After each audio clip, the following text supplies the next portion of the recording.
Ethan Knight was the kind of billionaire people whispered about. Cold, calculating, and too busy building empires to care about anyone else. He ran Knight Technologies like a storm, efficient, ruthless, and always in control. Nothing surprised him anymore.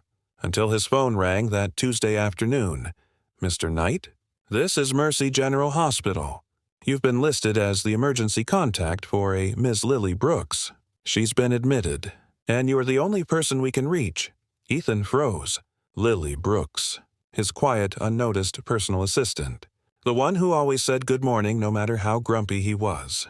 Who remembered his mother's death anniversary and brought flowers for him to take. Who worked late without a complaint. And he was her only contact. His voice came out tight. "I'll be there in 10 minutes. He arrived in 6. Inside the dimly lit emergency ward, a doctor explained, severe exhaustion, malnutrition, dehydration. She collapsed at work. She hasn't been taking care of herself for a long time. Shock ripped through Ethan. Lily, the woman who always smiled like life was gentle? He stepped into her room. She looked so small under the hospital blankets. Dark circles, fragile breathing, fingers still curled like she was typing an email. Ethan felt a punch of guilt. How many times had he noticed her yawning? How many nights had she stayed until he left?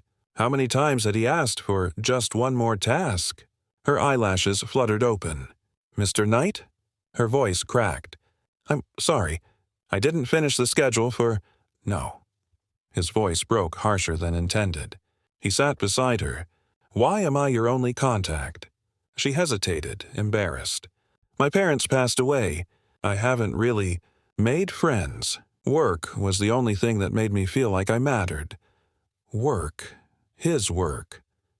Ethan swallowed hard. "You matter, and I should have seen that." She tried to smile, but it trembled. "You're always so busy, sir. I didn't want to be a burden." A burden. This woman who gave every part of herself unnoticed? For the first time in years, Ethan's walls cracked. He called his driver, canceled every meeting, and set himself the only priority that mattered.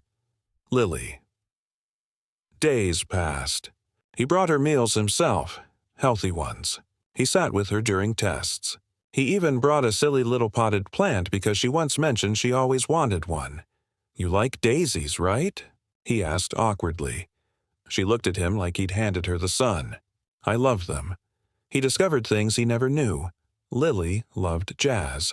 She donated part of her tiny salary to an animal shelter.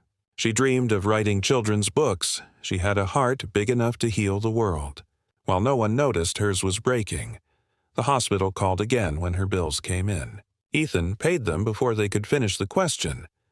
One evening, she asked, "Why are you doing all this, sir?" He inhaled, honesty catching in his chest. "Because I forgot what compassion looked like." "And you reminded me." Her eyes softened, shining. "Everyone deserves someone to care." Ethan nodded. For once, he didn't feel like the billionaire with everything. He felt like a human finally waking up. When Lily was discharged, he drove her home.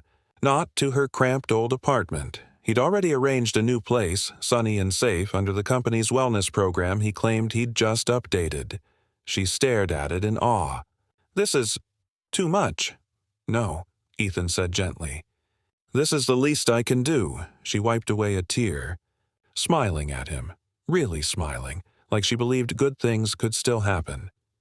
As he turned to leave, she grabbed his hand. Warm. Real. Grateful. "Thank you for being here," she whispered. He met her eyes, and something in him shifted permanently. "I will always be here now." Lily. For the first time in his empire-driven life, Ethan Knight understood what it meant to truly show up for someone.